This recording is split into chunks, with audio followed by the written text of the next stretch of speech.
Welcome to Burlap Teachers. Enjoy the video. In this video, I will explain how to make a circle squishy. Then, we'll dive right into gathering your materials. You'll need some soft, pliable foam, a piece of stretchy fabric, and a basic sewing kit. Make sure your foam is thick enough, perhaps around 3 to 4 inches, to give your squishy a good feel. Having all your supplies ready makes the crafting process much smoother and more enjoyable.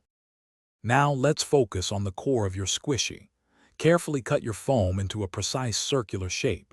You can use a template or a compass for accuracy. Once cut, gently smooth out any rough edges to ensure a uniform, comfortable feel.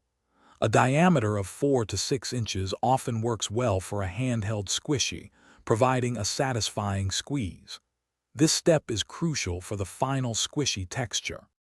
Next, we'll create the fabric cover.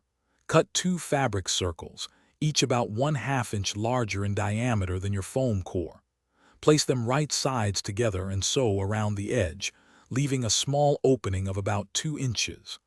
Turn the fabric right side out, then carefully insert your foam core.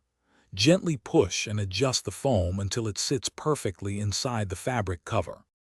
To finish your squishy, carefully hand-stitch the small opening closed using a ladder stitch for a nearly invisible seam. Once sealed, gently knead your new squishy to help the foam settle and distribute evenly, giving it that perfect, satisfying feel. Remember to check the description for a link to some amazing deals, including those fantastic darn tough socks with a lifetime warranty. Enjoy your custom-made, perfectly squishy circle. Thanks for watching. Consider subscribing if this video helped you.